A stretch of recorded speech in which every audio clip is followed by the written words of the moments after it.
both Aaron and Ray. Dr. Aaron Conway, he's MHMRC Early Career Research Fellow in the School of Nursing at Queensland University of Technology.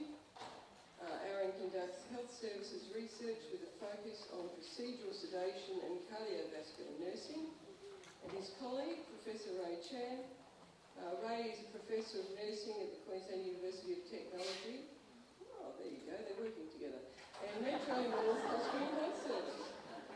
He currently holds an MHMRC Health Professional Research Fellowship, and he's currently the President of the Cancer Nurses Society of Australia, the peak professional body representing over 1,200 cancer nurses across Australia, and to date he's attracted over $5 million of research project grants, you must be a sweet talker, to undertake research in supporting cancer care.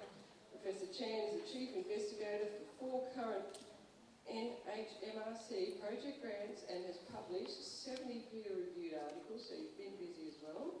And he's also the Associate Editor for Cancer Nursing and International for Cancer Care. Welcome to you both. Thank you. Thank you very much. For giving me this opportunity to share some of our work with you and talking about being passionate about practice. And I believe that for myself, my passion is really about providing the evidence that can really help us continually improve the care for our patients, as well as the work for sustainability, which is the theme for today's for this particular session. So I just want to acknowledge the work that Dr. Aaron Conway is doing with the team, as well as a number of investigators that we collaborate with across a number of places, including the Office of the Chief Nurse and Midwifery Officer. When we talk about our patients, we know that in Australia, 1 in 5 Australians have multiple chronic conditions.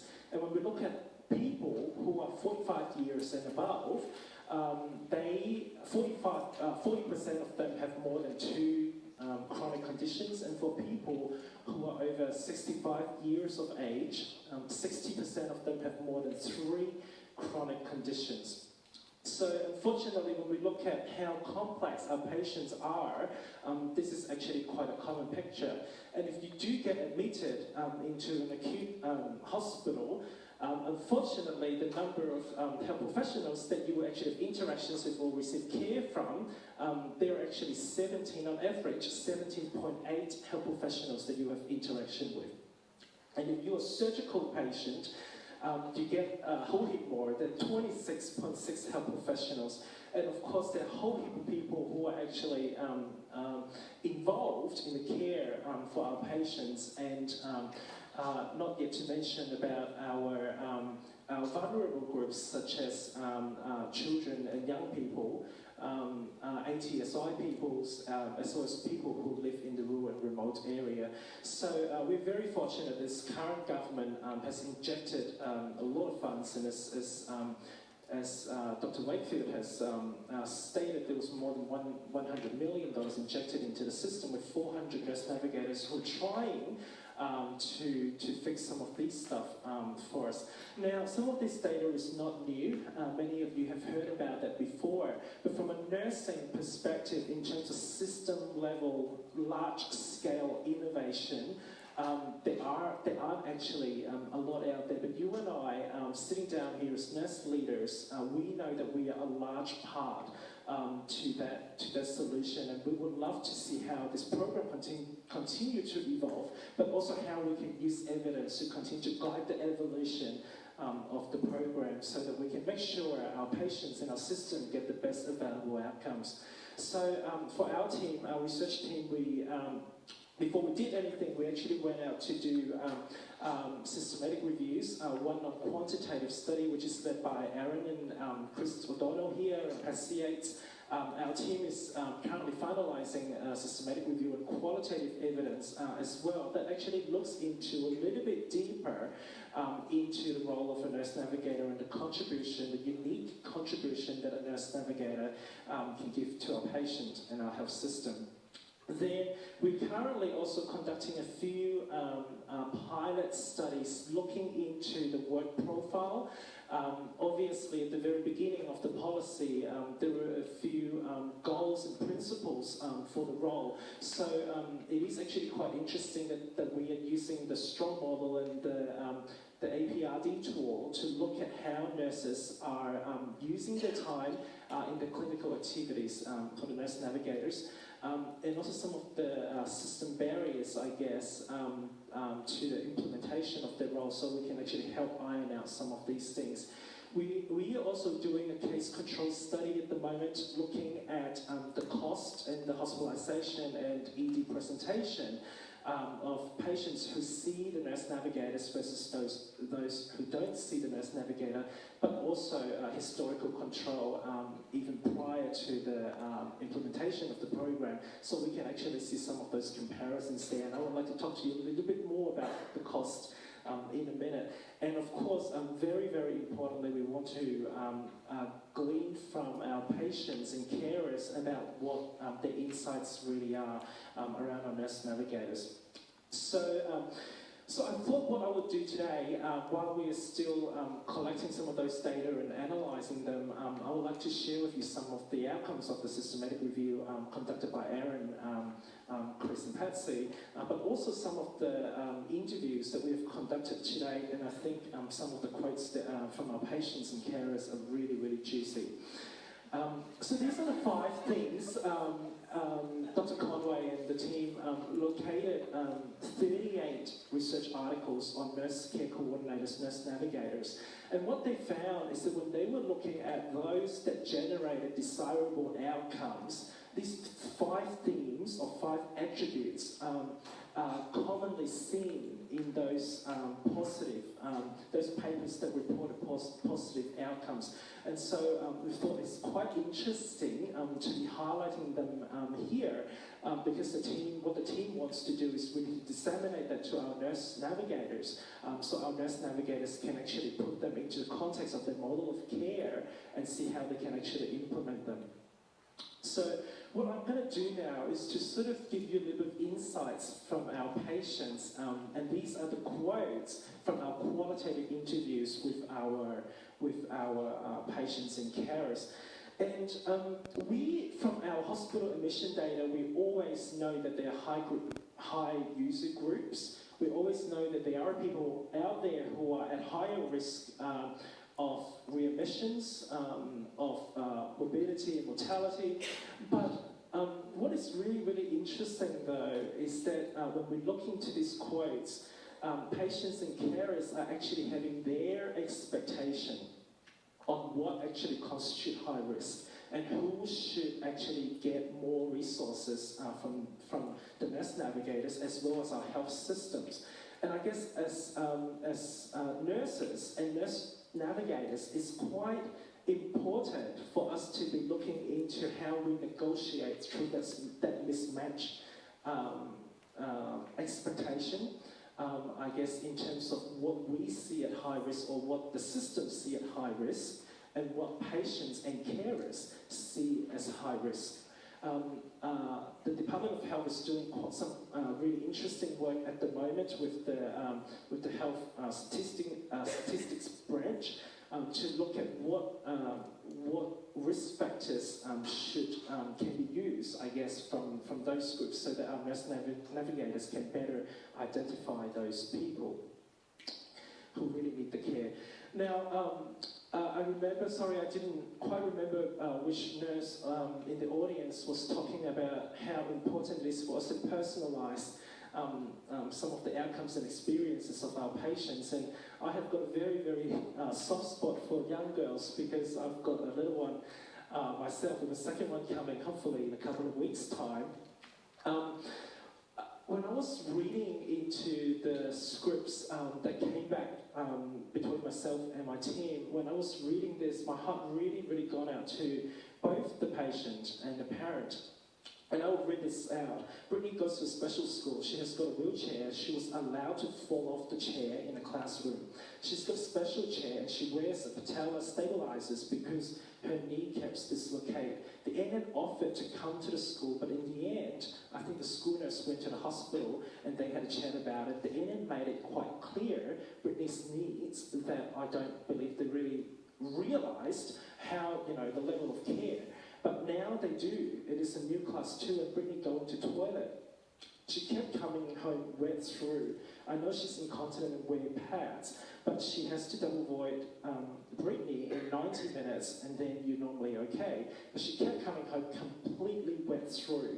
Not just one dress, 2 dresses. I thought, well, what are you doing? That's been addressed now properly with the NN on them, as well as me. Yeah. So she's just a professional. I sort of think, sadly, if it's just me, the mother, I'm not always noticed of. And when we read into stories like that, as a researcher, I'm just thinking, how am I going to be able to capture it in my statistics? How are we going to be able to demonstrate cost savings, for example, from some of these studies? But what we already know is that our nurse navigators are actually already implementing some of the evidence that we can actually see in the literature. In terms of promoting integration, this patient who's terminal was receiving a sort of the care from the NN who organised a family meeting, who sort of bring everyone together, and up to that point of time, they were still craving for information. And some of you here might have worked in the palliative care setting before and noticed that a lot of the time the palliative care nurse might be organising family meetings, but we all also know that across different settings and different hospitals, you don't necessarily have that resource, and that person who actually who have got your back and make sure that that gap is sufficiently addressed. When we talk about self-management, it is certainly has been a huge topic in managing chronic illness over the past decade or two. Interestingly, when we were looking at some of these things that nurse navigators do, I really sort of want to encourage us to think about the potential of 400 people out there who can be trained or who are already specialists in behavioural change, specialists in self-management support.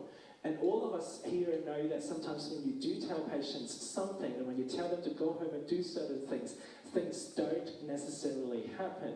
And a lot of the time we need to use a whole heap of strategies to actually put things in place so that we know the patients have the skills and the tools available to them so that they can actually make behavioural changes. So once again, this is a very important element of the nurse navigator's care.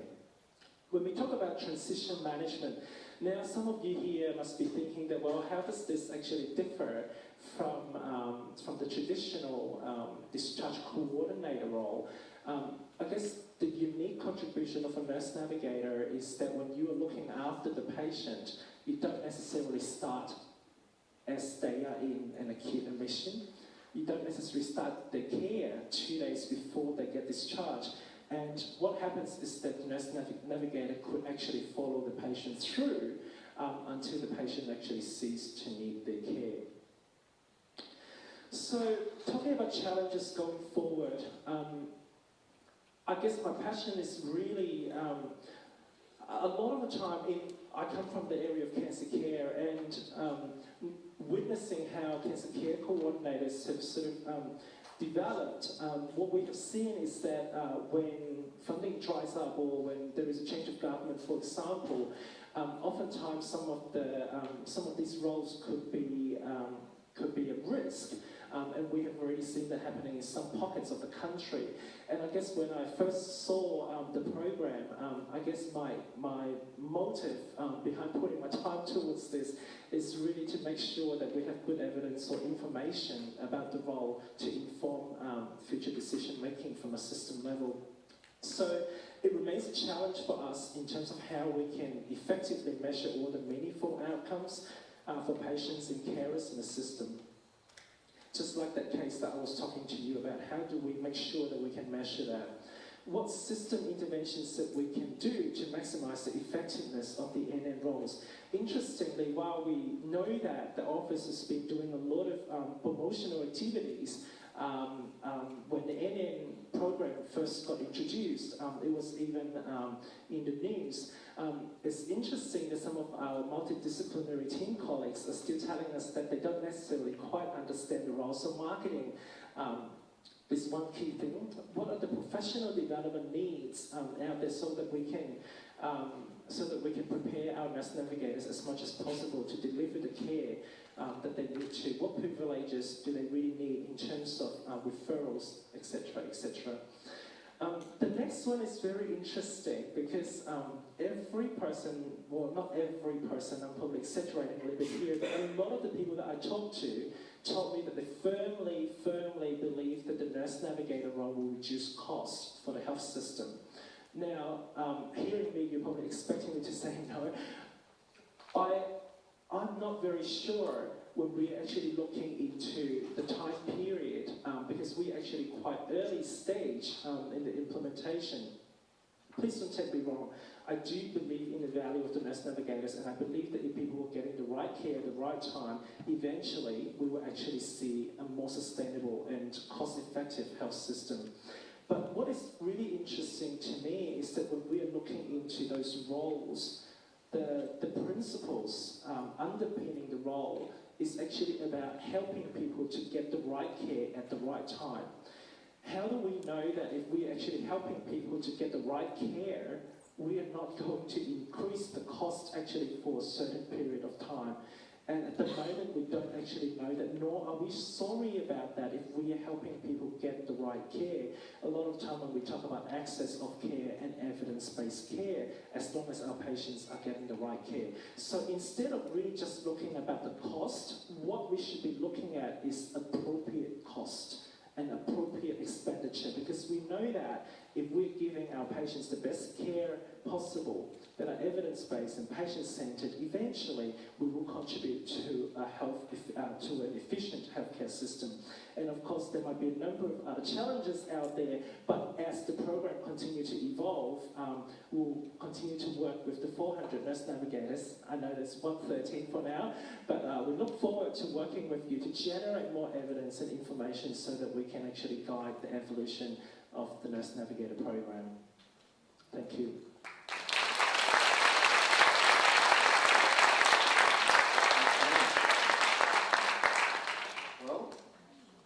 Questions to be asked after that. So, how are we going? Any questions? No? All the nurse navigators? Hello, we've got a taker right off the bat. I knew if I asked nicely enough, someone would ask a question. Yeah, thanks for that great presentation and fantastic contribution to the health service. I'm just wondering about your qualitative evaluation. Thank you. Thinking about the 30 interviews that you've done or you are planning to do, I'm wondering about the diversity of your sample, because the clients in the north, the HHS where I'm from, and even more north, their needs may be very different and their outcomes. Can you tell me about your sample, please? Exactly. This is the qualitative studies, the qualitative interviews at the moment is actually, it comes out from four participating HHSs in the pilot sites. What we're really hoping to do is when we can roll out the full implementation, we can actually go out to even a more diverse group for us to be actually getting some of those juicy stuff out of different pockets of our healthcare system. But you're totally right. When I attended the Nurse Navigator orientation a few months ago, one of the nurses that came from Torres and Cape, she came to me and told me that the midwifery here is just totally different to what you would actually experience here in metro sites, and she was just saying that we just welcome you to actually come and interview our patients and and so that we can actually get that data as well. So definitely it is on the map.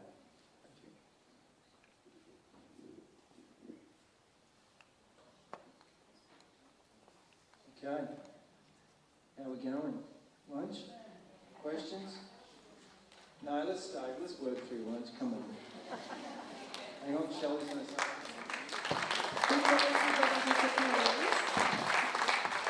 We want to make sure that we've got our voice heard and we've got media here. So I wanted everybody to come down to the front on the stage and all join in, not quite a flash mob, but you know, here to celebrate, and we can get those pictures so that we can celebrate what